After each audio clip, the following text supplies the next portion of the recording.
ઈસુની જય. આવો પ્રાર્થના કરીએ. પિતા પરમેશ્વર, અમે તમારો આભાર માનીએ છીએ, તમારી સ્તુતિ કરીએ છીએ આજના સુંદર દિવસ માટે અને નવા જીવન માટે. પ્રભુ, રોજનું જીવન એ તમારી કૃપા છે, તમારી દયા છે. પ્રભુ, જીવન અમે જે જીવીએ છીએ પ્રભુજી, અને હંમેશા અમે ઈચ્છીએ છીએ કે તમારી કૃપાથી, તમારા પ્રેમથી અમે દિવસ પસાર કરીએ. પ્રભુજી, આજનો દિવસ પણ પ્રભુજી અમે તમને અર્પણ કરીએ છીએ પ્રભુજી, અને તમે પાવન કરો. તમારી જે કંઈ ઈચ્છા છે પ્રભુજી, એ પ્રમાણે અમે જીવન જીવીએ પ્રભુજી. આજનો સમય એને તમે પાવન કરો પ્રભુ. જે કંઈ વચન અમે સાંભળીએ એની સમજૂતી અમે કેળવીએ, અને એ પ્રમાણે અમે અમારો આજનો દિવસ જીવીએ પ્રભુજી. આ પ્રાર્થના અમે અમારા પ્રભુ ઈસુ ખ્રિસ્ત દ્વારા કરીએ છીએ. આમેન. હિબ્રુનો પત્ર 10મો અધ્યાય 24 અને 25મી કડી. આપણે એકબીજાની કાળજી રાખીએ, મદદ કરીએ અને પ્રેમ દર્શાવીએ તથા સારા કાર્યો કરીએ. કેટલાક કરે છે તેમ આપણે એકત્ર થવાનું પડતું ના મૂકીએ. એને બદલે પ્રભુના દિવસને નજીક આવતો જોઈ તેમ આપણે એકબીજાને વધુને વધુ ઉત્તેજન આપીએ. બોલા, આપણે છેલ્લા 2 દિવસથી એક અલગ વિષયથી વાત કરીએ છીએ, જેમાં ખાસ કરીને જે પતિ પત્ની વચ્ચેનો જે સંબંધ છે અને મિત્રો વચ્ચેનો જે સંબંધ છે એની ઉપર આપણે અલગ અલગ વિષયો લઈને આવીએ છીએ. આજનો જે મુખ્ય વિષય છે એ કે એકબીજાને મળતા રહીએ. જ્યારે પતિ પત્ની વિશે વાત કરીએ ત્યારે સમય એકબીજાની સાથે ગાળવાની બહુ જ જરૂર છે મારા વાલાઓ. યાદ રાખજો, એક સમયમાં, દિવસમાં એક તો એવો સમય હોવો જોઈએ જ્યાં આપણે સાથે બેસીને તમે ચા પીવો કે કંઈ ફરવા જાઓ કે જમવા બેસો, કે એ ઉપરાંત બીજો એક એવો સમય હોવો જોઈએ જ્યાં તમે સાથે બેસીને એકબીજાની સાથે વાર્તાલાપ કરી શકો, તમારી વિચારોની આપ લે કરી શકો, તમારી સાથે શું થાય છે, તમારા જીવનમાં શું ચાલી રહ્યું છે. કુટુંબમાં અમુક બાબતો થાય છે એ આપણે બધાને ખબર હોય, પણ ઘણીવાર વ્યક્તિના જીવનમાં પણ કંઈક એવી બાબતો થતી હોય એ કદાચ બીજી વ્યક્તિને ખબર ના હોય. ઘણીવાર પતિને ખબર નથી હોતી કે પત્ની શું વિચારી રહી છે, કે એ કેવો અનુભવ કરી રહી છે, અને એ જ રીતે પત્નીને પણ ઘણીવાર ખબર નથી હોતી કે મારા પતિ શું વિચારી રહ્યા છે, એ કેવો અનુભવ કરી રહ્યા છે. અને એટલા જ માટે પતિ અને પત્નીએ રોજ થોડો સમય એકબીજાના સાથે ગાળવાની બહુ જ જરૂર છે વાલાઓ. યાદ રાખજો, એ તમારો અંગત સમય હોઈ શકે જ્યાં તમે એકબીજાને વધારે ઓળખવા માટે પ્રયત્ન કરો છો. એકબીજાને તમે એ સામેની મારી વ્યક્તિ, એનામાં કદાચ પ્રેમની થોડી ઉણપ લાગતી હોય તો એને આપણે પ્રેમ આપવાની જરૂર છે. એ કદાચ કોઈક એવી પરિસ્થિતિમાંથી પસાર થઈ રહ્યા હોય, એની કદાચ આપણને ખબર નથી, કંઈક એ વ્યક્તિના જીવનમાં એવું થઈ ગયું હોય, અથવા એમના મનમાં કોઈક એવો વિચાર હોય જે કદાચ નકારાત્મક હોય, તો આપણે એ વિચારને જાણીને આપણે એમને સહારો આપવાની જરૂર છે, અથવા કદાચ જો શક્ય હોય તો અમે એમને થોડી સલાહ પણ આપી શકું. આ પતિ અને પત્ની વચ્ચે આ ખરેખર બહુ જ જરૂર છે. અને બીજી મારે તમને એક ઉત્તમ વાત કરવી છે કે સાથે બેસીને દિવસમાં એક વાર તો પ્રાર્થના કરવાની બહુ જ જરૂર છે વાલાઓ. યાદ રાખજો પ્લીઝ, મહેરબાની કરીને. કદાચ અમુક વાર સામેની વ્યક્તિની ઈચ્છા નહીં હોય, છતાં પણ તમારી ફરજ છે, આ ફરજની વાત કરું છું, અને પ્રભુ પણ કહે છે પ્રાર્થના કરો. તમારી ફરજ છે કે સામેની વ્યક્તિને તમે પ્રાર્થનામાં દોરી જાઓ. પ્રભુના વચન વાંચવાની, એની સમજૂતી કેળવવાની અને મનન ચિંતન સાથે બેસીને કરવાની આ બહુ જરૂર છે વાલાઓ. અને એ જ રીતે તમે જ્યારે મિત્રોની સાથે મળો છો અથવા તમારી બહેનપણીઓ સાથે મળો ત્યારે ચોક્કસ અલગ અલગ આપણે પ્રસંગોથી આપણે મળીએ છીએ. ઘણીવાર તો ખાલી ફક્ત ચા નાસ્તો માટે પણ મળતા હોય, અમુક વાર રેસ્ટોરન્ટમાં જતા હોય, અમુક વાર નાની નાની પિકનિક કરતા હોઈએ. બહુ સરસ, ખરેખર એ જરૂર છે. અમુક વાર આપણે એમ લોકોને ઘરે આપણે બોલાવીએ છીએ, અમુક વાર આપણે બીજાના ઘરે જઈએ છીએ. બહુ સરસ, બહુ જરૂર છે. આ પણ ખરેખર એક સમાજમાં રહીને આ બહુ જ જરૂર છે અને કરવું જોઈએ. અહીંયા પ્રભુ આપણને આ વચન દ્વારા પ્રોત્સાહન આપે છે. શું કરે છે જુઓ, આપણે 25મું વચન બહુ સરસ કહે છે કે કેટલાક કરે છે તેમ આપણે એકત્ર થવાનું પડતું ના મૂકીએ, એને બદલે પ્રભુના દિવસને નજીક આવતો જોઈએ તેમ આપણે એકબીજાને વધુને વધુ ઉત્તેજન આપીએ. મળીએ ચોક્કસ, પણ જ્યારે મળીએ છીએ ત્યારે આપણે કેવા પ્રકારની વાતો કરીએ છીએ, આપણા વ્યવહારો કેવા હોય છે એની ઉપર પણ આપણે થોડું સભાન થવાની જરૂર છે મારા વાલાઓ. જ્યારે મળીએ ત્યારે પણ આપણે થોડો સમય તો પ્રભુના વચનમાં, પ્રાર્થનામાં ગાળી શકીએ. કંઈક એવો મુદ્દો લઈએ પ્રભુના વચનનો અને પછી આપણે એકબીજા સાથે ચર્ચા કરી શકીએ. આ ખરેખર વાલાઓ ખરેખર બહુ જરૂર છે, યાદ રાખજો. અને આપણે બીજા લોકોને પણ પ્રોત્સાહન આપીએ. આપણા ઘરની કુટુંબની જે વ્યક્તિઓ છે, કે કદાચ તમારા બાળકો હોય તો એમને પણ પ્રોત્સાહન આ રીતે જ આપીએ આપણે કે બેટા મળો તમે ચોક્કસ. પણ જ્યારે મળો છો ત્યારે તમે કયા વિષય ઉપર મળો છો? ફક્ત મજા કરવા માટે? ચોક્કસ, આપણે બધાની ઈચ્છા હોય અને કરવાનું ચોક્કસ, એમાં કંઈ ખોટું નથી. પણ સાથે સાથે આપણે એ બાબતથી પણ સભાન થવું પડશે કે આપણે જ્યારે મિત્રો સાથે મળીએ છીએ યા કુટુંબમાં પણ મળીએ છીએ ત્યારે મોટાભાગની આપણી વાતો કેવા પ્રકારની હોય છે, આપણા વ્યવહારો કેવા પ્રકારના હોય છે, આપણે એ બાબતથી થોડું સભાન થવાની વાલા જરૂર છે. અહીંયા આપણે 3-4 બાબતો વિશે વાત કરીએ. પહેલું છે પરસ્પર પ્રેરણા આપવાનો. આપણો જે સાથી છે અથવા મિત્ર છે એમને આપણે વિશ્વાસ અને પ્રેમ બતાવવાનો અને સારા કાર્યો કરવા માટે પ્રેરણા આપવાની રીતો વિશે આપણે વિચારવા જોઈએ. પ્રેમ એ મુખ્ય બાબત છે. અને આ સંબંધ વિશે કેમ વાત થાય છે, કેમ આપણે એકબીજા સાથે જોડેલા રહેવાનું જરૂર છે. જો તમે અમુક કેદી લોકોને જો તમને કદાચ ખબર હોય તો એ લોકોને જ્યારે જેલમાં પૂરી દે ને ત્યારે 2-3 પ્રકારની જેલ હોય છે ત્યાં અંદર, કે ઘણા જ્યાં તમે એકબીજાની સાથે રહેવાનું હોય, બધા કેદીઓ હોય પણ ત્યાં સાથે રહેવાનું હોય. પણ જ્યારે અમુક એવી લોકોને એવા ગુના કર્યા હોય તો એ લોકોને એક કોટડીમાં પૂરી દે, અંધારી કોટડી હોય, અને ત્યાં એ લોકોને કોઈ પરવાનગી નથી હોતી કોઈ વ્યક્તિ સાથે મળવાની. એ દિવસો સુધી એ એકલા જ રહે. અને આ ખરેખર બહુ જ કહેવાય ને કે ગંભીર સજા કહેવાય, એકલા રહેવાની. વ્યક્તિ રહી નહીં શકે, કારણ કે આપણે એ પ્રમાણે બનેલા જ નથી. આપણું જે બંધારણ જે પ્રમાણે થયું છે એ એકલા રહેવા માટે નથી. જો તમે પરમેશ્વર વિશે વિચારો ત્યારે પરમેશ્વર પણ એકલા નથી. આપણે પવિત્ર ત્રૈક્યમાં માનીએ છીએ, પિતા, પુત્ર અને પવિત્ર આત્મા. એ લોકો પણ એકબીજા સાથે જોડેલા છે, એ લોકો પણ એકબીજા સાથે સંબંધ રાખે છે. દરેકનું કાર્ય અલગ છે, ચોક્કસ. પિતા પરમેશ્વરનું કાર્ય અલગ છે, પ્રભુ ઈસુનું કાર્ય અલગ છે, પવિત્ર આત્માનું કાર્ય અલગ છે, અને છતાં પણ ત્રણેય અલગ હોવા છતાં એ લોકો સાથે જોડેલા છે. આપણે કેવી રીતે કહી શકીએ? કારણ કે એક એવો પ્રસંગ છે બાઇબલમાં જ્યાં ત્રણેય સાથે મળે છે. જો તમને કદાચ ખબર હોય તો બાઇબલમાં બહુ સુંદર રીતે લખેલું છે. અને એક કયો પ્રસંગ છે તો તમને ખબર હોય તો જ્યારે ઈસુ યોહાન પાસે આવે છે અને બાપ્તિસ્મા લે છે યરદન નદીમાં, અને પછી એક અવાજ આવે છે કે આ મારો પુત્ર છે, મારો પ્રિયતમ પુત્ર છે, અને એના ઉપર હું પ્રસન્ન છું.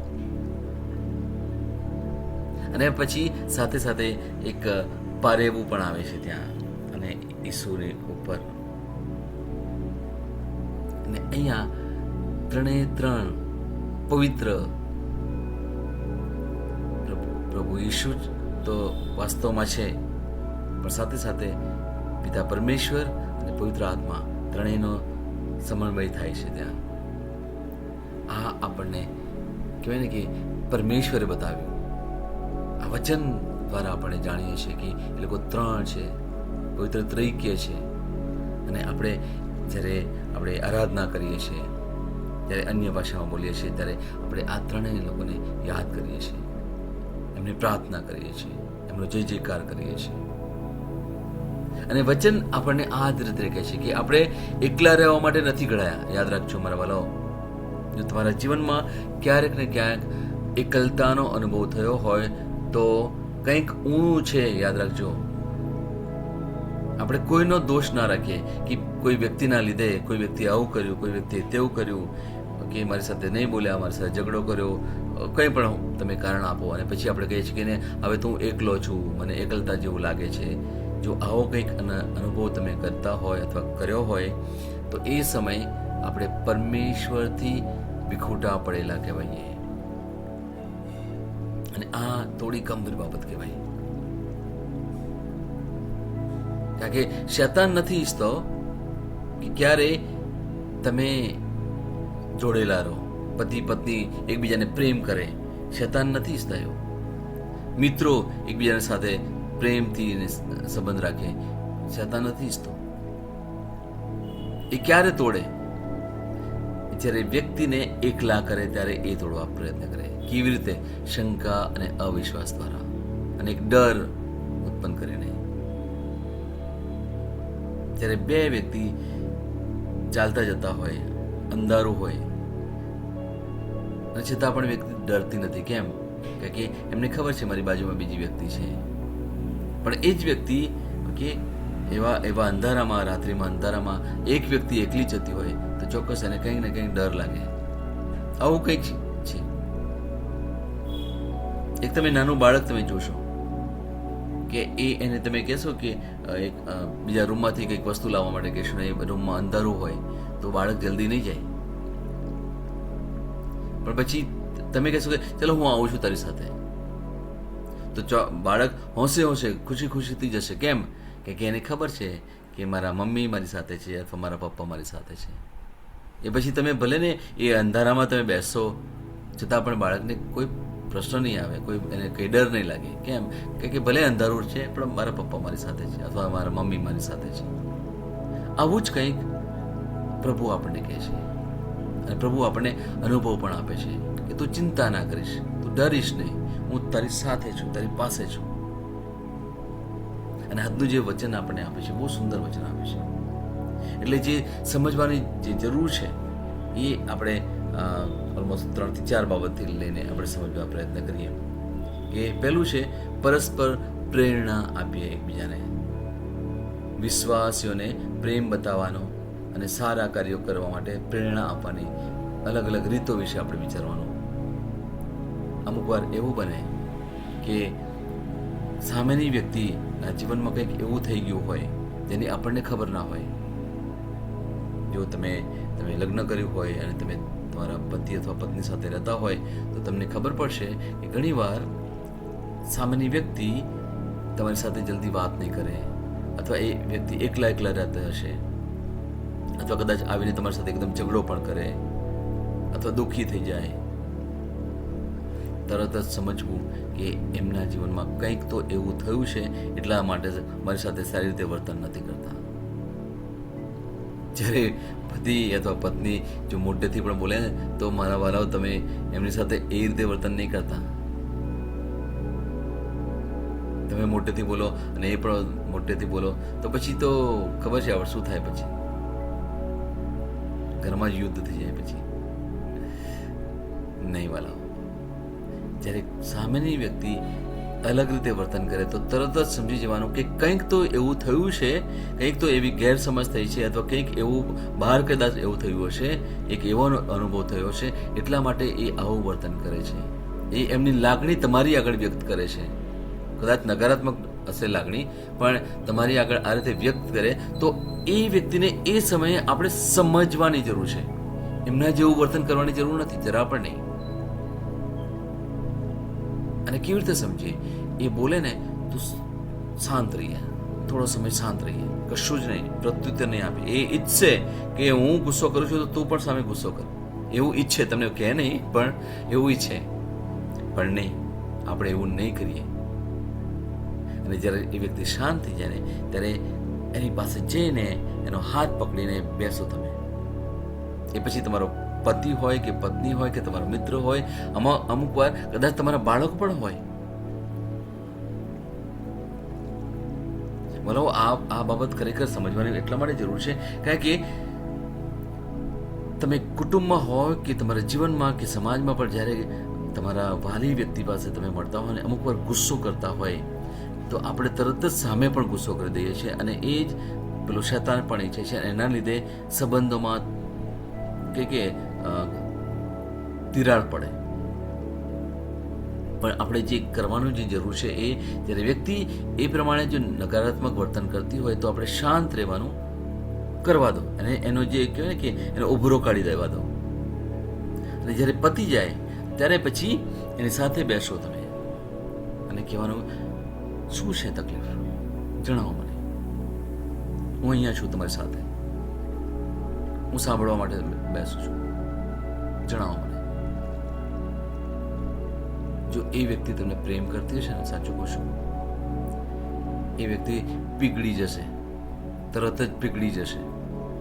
એ પછી કોઈ પણ વ્યક્તિ હોય, તમારા પતિ પણ હોય કે પત્ની પણ હોય, અથવા તમારા બાળકો પણ હોય, અથવા તમારા મિત્રો પણ હોય, તમને બધી વાત કહી દેશે શું થયું, અથવા કદાચ ના પણ કે કશો વાંધો નહીં, કશો વાંધો નહીં. એક સમય આવશે ત્યારે તમને કહેશે ચોક્કસ.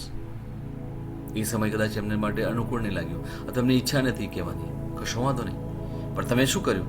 તમે એ વ્યક્તિને એક સહારો આપ્યો, એમને પ્રેરણા આપી તમે, અને તમે બતાવ્યું કે તું ચિંતા ના કરીશ, હું તારી સાથે છું, હું તારી પાસે છું, તું એકલો નથી અથવા એકલી નથી, હું તને સમજુ છું. ભલાઓ, આ ખરેખર બહુ જ જરૂર છે આપણા કુટુંબ માટે, બહુ જ જરૂર છે.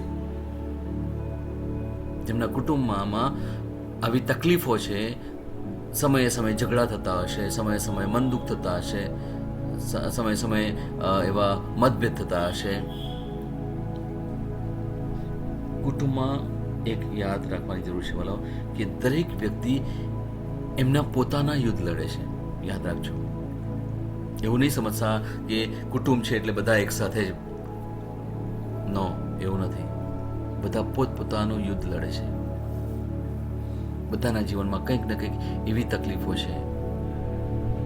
ઘણી વાર એક લોકો નથી કહેતા, ઘણી વાર તમને કહે તો ખરેખર બહુ સારું કહેવાય. જેમના કુટુંબમાં આ રીતે ચાલતું હોય ને, એ લોકો એક સમયે દિવસમાં સાંજે ગમે ત્યારે અથવા સવારે ગમે ત્યારે મળતા હોય અને એકબીજા સાથે વાતો કરતા હોય, હસી મજાકની વાતો કરતા હોય, પ્રેમની વાતો કરતા હોય, અમુક વાર એમના પ્રશ્નોની વાતો કરતા હોય.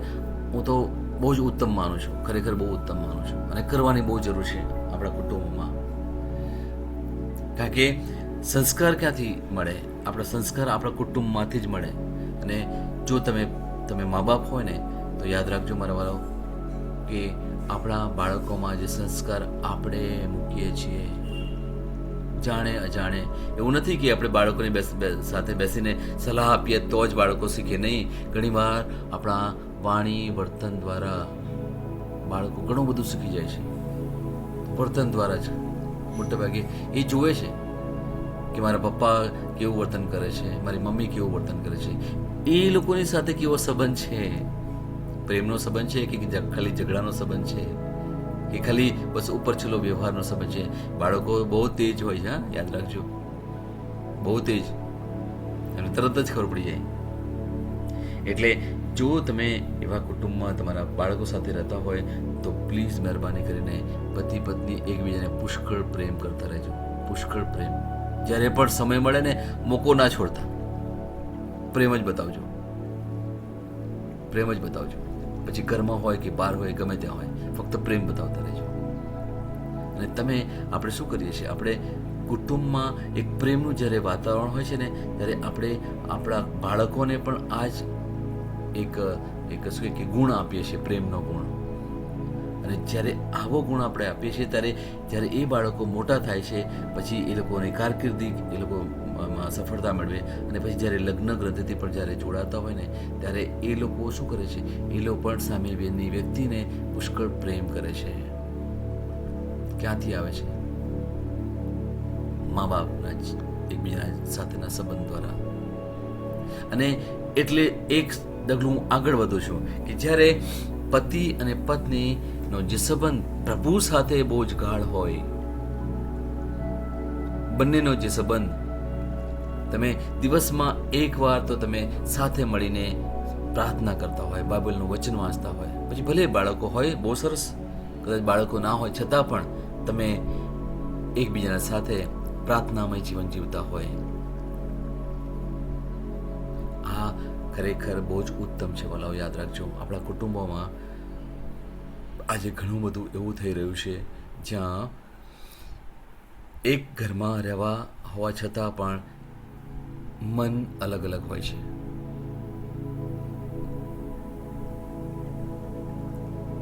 આવું કંઈક જો ચાલતું હોય ને, તો આજથી સભાન થવાની બહુ જરૂર છે વાલાઓ.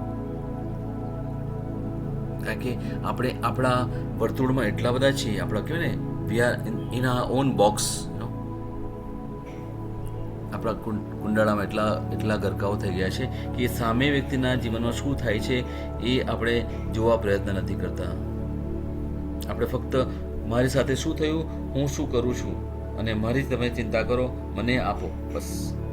જ્યારે આવું હોય છે, ત્યારે સ્વાર્થી આપણું વર્તન હોય, કુટુંબમાં હોય કે સમાજમાં હોય કે આપણા મિત્રોની સાથે, ત્યારે એ પછી સંબંધમાં કંઈક બહુ મજા નથી આવતી. પછી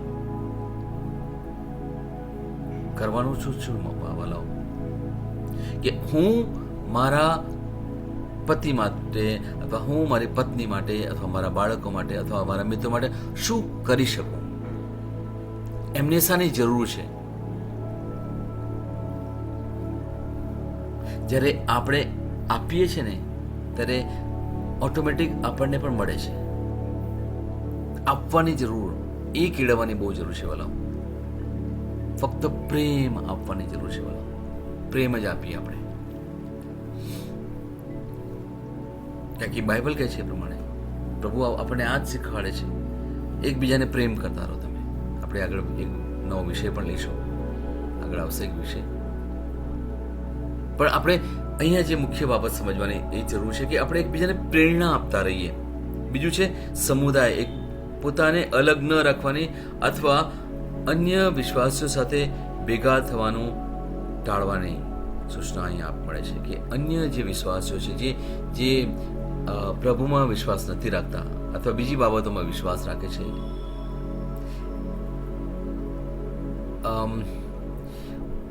હું સીધું નથી કહેતો, કારણ કે જ્યારે આપણે અન્ય વિશ્વાસીઓ સાથે મળીએ છીએ ત્યારે ક્યાંક ને ક્યાંક આપણે પ્રભુના પ્રેમથી કદાચ દૂર થઈ શકીએ, જો આપણે મક્કમ ના હોઈએ વિશ્વાસથી તો. પણ આપણે જે લોકો એક વિશ્વાસથી મળતા હોઈએ, જે લોકો પ્રભુ ઈસુમાં માનતા હોય, અને એ લોકો સાથે જ્યારે મળતા હોઈએ, ત્યારે ચોક્કસ આપણે એમાં વધારે ઊંડા ઉતરીએ છીએ. કારણ કે અમુક સમય હું જોઉં છું કે જ્યારે બીજા અન્ય વિશ્વાસો સાથે આપણો વધારે સંબંધ હોય, ત્યારે આપણે પછી એવી રૂઢિઓમાં પડવા માટે પ્રેરાઈએ છીએ. ખ્રિસ્તી હોવા છતાં પણ ઘણીવાર કહેવાય ને, અંગ્રેજીમાં શબ્દ છે ડાયલ્યુઝન, કે છે કે એક ભેળસેળ થઈ જાય. પછી એ ભેળસેળ ના થાય એનું તો ધ્યાન રાખવું પડે વાલાઓ. એવું નથી કે આપણે અન્ય વિશ્વાસીઓ સાથે ના મળીએ, ચોક્કસ મળ્યો, એ પણ આપણા ભાઈ બહેનો છે, ચોક્કસ મળીએ, જરૂર છે. અને એમને આપણો પ્રેમ આપીએ, ચોક્કસ આપણે પ્રેમ જ આપવાનો છે મોટા ભાગે. પણ જ્યારે આપણા જે વિશ્વાસીઓ છે, જે પ્રભુ ઈસુમાં માનનારા છે, પવિત્ર ત્રિકીયમાં માનનારા લોકો છે, એમની સાથે જ્યારે મળીએ ત્યારે આપણો વિશ્વાસ વધારે મજબૂત થાય છે. એની વિશે હું અહીંયા વાત કરું છું વાલા.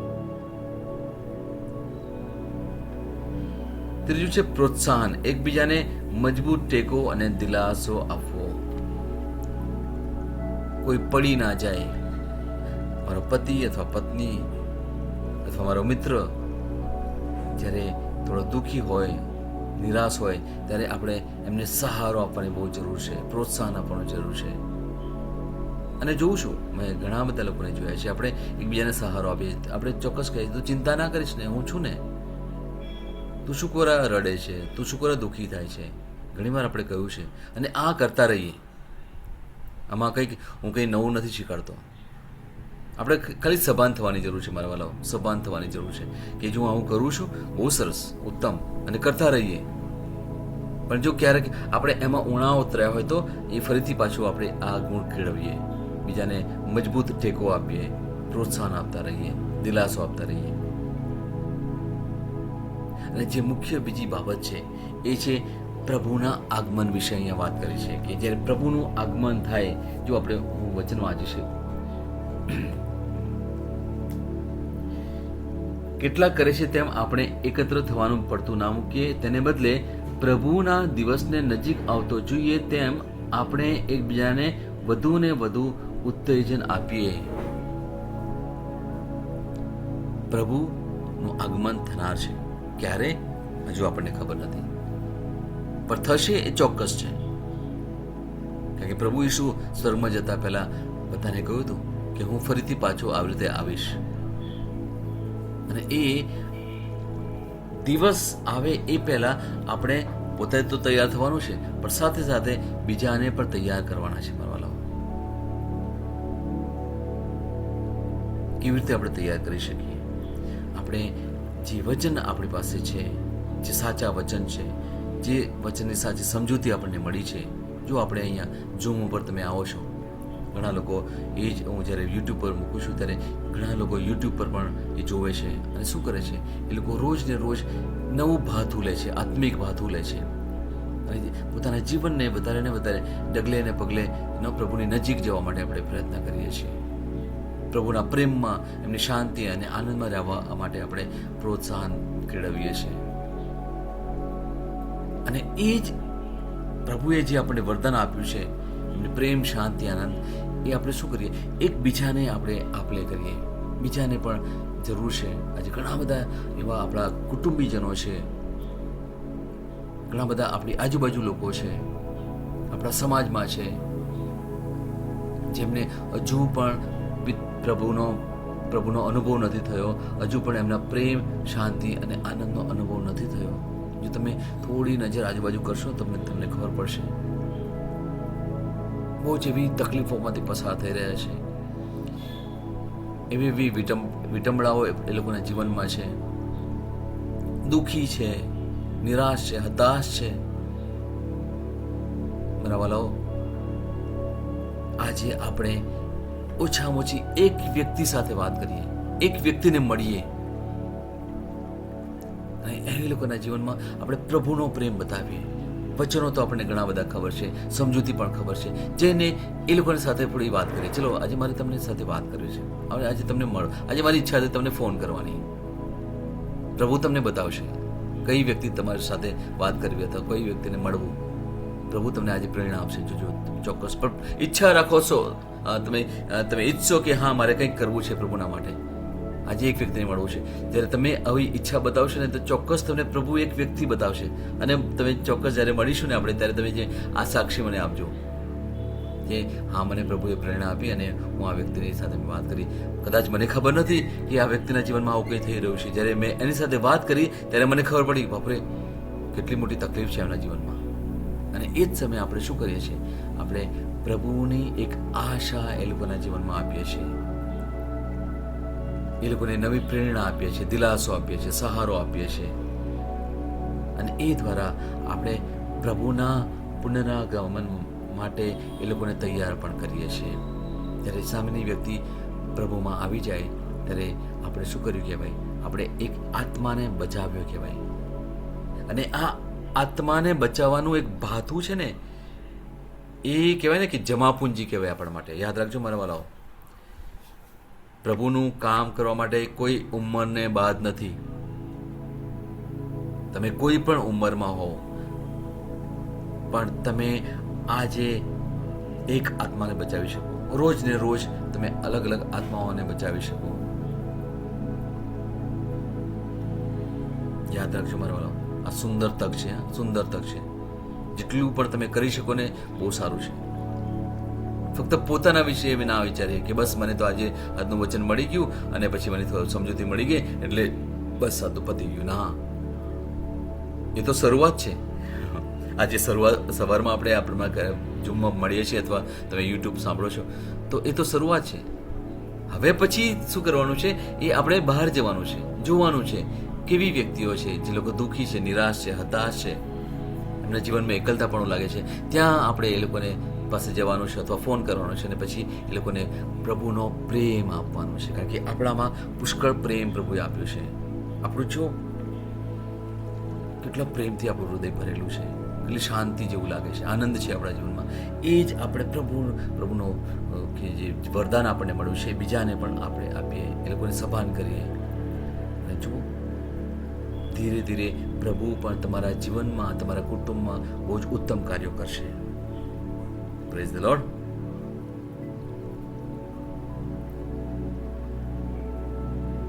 આવો આપણે વચનની ઘોષણા કરીએ. તમે એ રીતે બોલો કે અર્થપૂર્ણ રહે. 5મો દિવસ, વિશ્વાસ ઘોષણા. હું જાહેર કરું છું કે મારા જીવનમાં પ્રભુ કોણ છે અને તેમણે જે કર્યું છે તેના માટે હું આભારી છું. હું લોકો, તકો અને ઈશ્વરે મને જે ઉપકાર આપ્યો છે તેને હું નામંજૂર કરતો નથી. હું જોઉં છું કે શું સાચું છે અને શું ખોટું નથી. મારી પાસે જે છે તેના માટે હું પ્રભુનો આભાર માનું છું અને જે નથી તેની ફરિયાદ કરતો નથી. હું દરેક દિવસને પ્રભુ તરફથી ભેટ તરીકે જોઉં છું. મારું હૃદય અને તેમની બધી ભલાઈ માટે વખાણ અને કૃતજ્ઞતાથી છલકાય છે. આ મારી ઘોષણા છે. દૈવી સ્વાસ્થ્ય કબૂલાત. ખ્રિસ્તનો પ્રેમ મારા જીવનમાં ચમકે છે. હું ખ્રિસ્ત ઈસુમાં સંપૂર્ણ રીતે પૂર્ણ છું અને તેથી મારા શરીરની તમામ પ્રણાલીઓ કાયમ મારા સ્વાસ્થ્યમાં શ્રેષ્ઠ રીતે કાર્ય કરી રહી છે. આમેન. હું જે પણ ઈસુના નામ પર બોલું તે થશે જ. હું મજબૂત છું, હું તંદુરસ્ત છું, હું ધન્ય છું, હું સમૃદ્ધ છું, હું શક્તિશાળી છું, હું અભિષિક્ત છું, હું મુક્ત છું, હું પ્રભુનો વિશ્વાસી છું, હું પ્રભુ અને મનુષ્ય દ્વારા પ્રિય છું. હું જે જોઉં છું તે નથી બોલતો, પણ જે જોવા માંગુ છું તે બોલું છું. હું એક અવિભાજ્ય બીજ છું. હું મારા પ્રભુના ઘરમાં સારી જમીન પર રોપાયો છું. હું મારા ઈશ્વરની વાડીમાં નારિયેળના ઝાડની જેમ ફૂલું ફાલું છું. હું ખરા સમયમાં મબલક પાક આપું છું. હું પ્રભુમાં તાજા લીલા વૃક્ષો જેવો છું. હું વૃદ્ધાવસ્થામાં પણ ફળદારક રહીશ. મારા પાન કદી નહીં કરમાય. હું જે પણ પ્રભુ ઈસુના નામમાં કામ કરીશ તેમાં સફળ થઈશ. ઈસુના નામમાં વસ્તુઓ હંમેશા મારા માટે કામ કરી રહી છે. હું ખ્રિસ્ત ઈસુમાં દરેક આત્મિક આશીર્વાદ મેળવનાર છું. હું મારા મનને ખ્રિસ્તના મન જેવું સંપૂર્ણ થવાનું કહું છું અને તેને નિર્દેશ આપું છું કે તે પ્રભુના વચનો દ્વારા ચાલે. હું મારા રજ્જુ અને ચિત્તાને જીવનની વાત કરું છું. મારા સ્નાયુઓ અને અસ્થિબંધન માટે તાકાત બોલું છું. હું મારા હૃદય સાથે જીવન શક્તિની વાત કરું છું. હું સામાન્ય શ્વાસની પ્રક્રિયા જાળવવા માટે મારા ફેફસા અને પેશીઓ સાથે વાત કરું છું. હું મારી કિડની, યકૃત અને સ્વાદુપિંડને સંપૂર્ણ સ્વાસ્થ્ય અર્પું છું. મારા લોહીના દરેક કોષમાં જીવન છે. મારા હાડકાં સાદા અને નાજુક અસ્થિઓ ગોઠવાયેલા, મજબૂત અને મક્કમ છે. મારી આંગળીઓ ઉત્તમ રીતે કાર્ય કરે છે. મારી આંખોનું તેજ સારું છે. મારા કાન શ્રેષ્ઠ રીતે કાર્ય કરે છે. મારી ત્વચા નવા જન્મેલા બાળક અને ઈશ્વરની સુંદરતા જેવી મુલાયમ અને તંદુરસ્ત છે. મારા વાળના મૂળ સજ્જડ છે. હું મારા વાળને મજબૂત રહેવાનો આદેશ આપું છું અને જ્યાં વૃદ્ધિની જરૂર હોય ત્યાં હું વાળ ઉગવાનું કહું છું. મારા દાંત, અવાળા, જડબા, રક્તવાહિની બધું જ સ્વસ્થ, મજબૂત અને સંપૂર્ણ છે. મારા બધા હોર્મોન્સ અને ન્યુરોકેમિકલ ટ્રાન્સમીટર એકબીજા સાથે સંપૂર્ણ સુમેળમાં છે અને તેમના કાર્યોને સામાન્ય રીતે ચલાવી રહ્યા છે. મારું પાચન તંત્ર તંદુરસ્ત છે, તમામ ખોરાકને પચાવવા સક્ષમ છે. હું ખ્રિસ્તની આજ્ઞા પાલનમાં તમામ પ્રકારના વ્યસનો, માદક દ્રવ્યો, ખાવું પીવું, મીડિયા, વિલંબ, ગપશપ, આળસ, અતિશય ઊંઘ, સુસ્તી, અનિવાર્ય ખરીદી અને દરેક પ્રકારનો અતિશય વપરાશ અને કાબૂમાં લાવું છું. જેમ ઈસુ છે તેવો જ હું છું. મારી પ્રજનન પ્રણાલી પૂરતી માત્રામાં અને સારી ગતિશીલતા દ્વારા શુક્રાણુનું ઉત્પાદન અને જમા કરી રહી છે. મારી બહેનો માટે મારી પ્રજનન પ્રણાલી સમયસર ઈંડાકોષો ઉત્પન્ન કરે છે તથા જન્મ સુધી ગર્ભનું રક્ષણ અને પોષણ કરે છે. મારા અંગની દરેક પેશીઓ સંપૂર્ણ રીતે કાર્ય કરે છે અને હું મારા શરીરમાં કોઈ પણ ખામી કે ખોડખાપણને નકારું છું. મારી સંપૂર્ણ માનવ શરીર રચના અને શરીર વિજ્ઞાન ખ્રિસ્ત ઈસુમાં પૂર્ણ થયેલ છે. ઈસુના નામે હાલેલુયા, આમેન. ઈશ્વર પિતા મને પ્રેમ કરે છે, હું જાણું છું. ઈશ્વર પુત્ર મને પ્રેમ કરે છે, હું જાણું છું. ઈશ્વર આત્મા મને પ્રેમ કરે છે, હું જાણું છું. ઈસુની જય. Hallelujah, hallelujah, hallelujah, hallelujah, hallelujah, hallelujah, hallelujah, hallelujah, hallelujah. લા ખરામા શેખેરે ખેરે શેખેરે બે લાબા શાબારા ખરામા શાકારા રે ખરાબા બાશાબાલા ખરા ખરામા શેખેરે લા રાબા શાબારે ખેરે છેરે છેરે બે શેબેરે બે ખેરે ખેરે બે શેખેરે બલા ખરા ખરામા શેખેરે લા રા રા શાબા શાબારે ખેરે ખેરે છેરે બે શેબારા બલા ખરા કે લા બહાતા રવા છેરે દે છેરે બે ખરામા શેબેરે ખેરે ખેરે છેરે દે લા રાબા શાબારા ખરાબા શાકરે કરે બે શેખેરે દે ખેરે શારાબા શાબારા ખેરે બે શેતરે ખેરે મશકલા ખરામા શેતે હાલેલુયા. રમાશા મખરે બેશીદારા બાદા બાલા કલા મખર ખરમા શેબેરે ખેરે બેશી બેરે બેશી બરા બખરે ખેરે શમા શવતરી બા લિહા રબા શાબા રબા ખેરે બેશી રે દિશા રબા શાબા રબા શેખેરે બેશી બેરે બેથી ખેરે હાલેલુયા. રબા શાબા રબા ખર ખરમા શાબા ખેરે ખેરે શે બેશી બેરે બતેરે બેશી બરા કલા કરતરે હાલેલુયા. રબા શાબા રબા શેખેરે બેશી બેરે શે દે ખેરે શે બેશી બેરે લા રા રા શાકર રે શે